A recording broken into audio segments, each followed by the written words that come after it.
You guys want to Man, hear a story about a delayed flight that ended with a stripper at Hooters? yeah. Okay. This person rightly started with worst parentheses best weekend, long but worth it. She is right. It is long, but it is worth it. This person, this is another female. This is we essentially had ladies time except for that first story today. Ladies night. She says, I go with my friend to visit her grandparents in Florida, January 2018 for the weekend. Made the immediate mistake of deciding to fly Spirit. Got there fine. Weekend was lit, but not too lit. Perfect. Saturday evening, I get to the airport to head back to Boston. My friend and I are heading back to another city, or my friend is heading back to another city. Her flight leaves and mine is supposed to leave an hour later. Chill. I grab some snacks and hang tight. This makes me want to ask this question. When you guys go to an airport and you're not going to a restaurant, what snacks do you get from the place? From Hudson News? Cheez-Its, crispy M&Ms, Smart Water. So that'll cost you like what, $19? $11.23 as of yesterday. Okay. Not to sound like a douche, but I'm finding a protein bar. I usually get a water and then some kind of newt and dried fruit combo situation. That's Newt? my move. What is a newt? Did I say newt? dried fruit. Dried fruit. I thought you were trying to dried nut. My brain was just trying to do too much there. Nut and dried fruit combo. Dylan's trying to newt. And also newts. He's newting? No. Gotta combine a couple of words there. Yeah. No, I think I'm the same as Dylan. I usually try to get one water and then I try to do a some type of Chex Mix. Not Chex Mix, but like trail mix.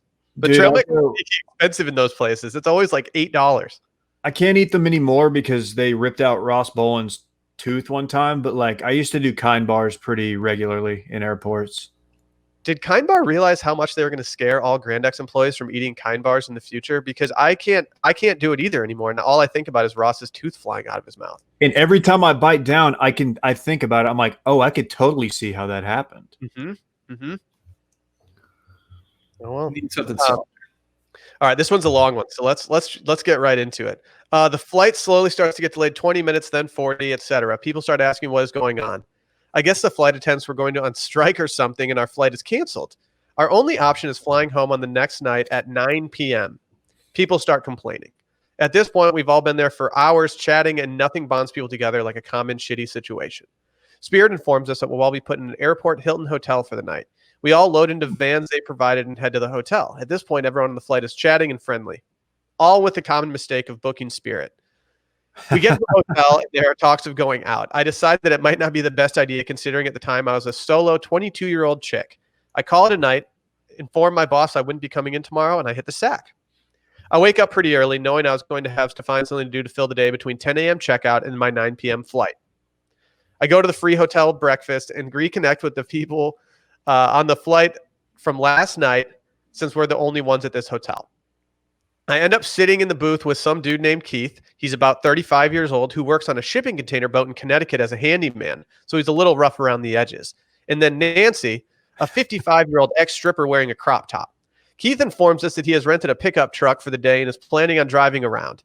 Nancy decides she's going to join him. At this point, it's looking like my only options is to sit in the hotel lobby all day or throw my bag in the truck bed and hop in for an adventure. So we got Keith and Nancy, and then our damsel in distress just sitting here wishing she hadn't flown Spirit Airlines. Not to be judgmental, but this is putting off meth vibes. I don't disagree with you. The second I heard shipping container boat, for some reason, I immediately went to Bloodline in my head. I was like, this guy's a character on Bloodline. Yeah. And the renting the truck, like, why did it have to be a truck? Like, was he throwing his work boots in the back? Like, what's going on here? Why did he need a truck for the day? Renting a truck is not cheap either. Oh. It's always much more expensive to rent a truck over a midsize. Unless it's truck month, Will. That's critical here. Oh, see, that changes everything.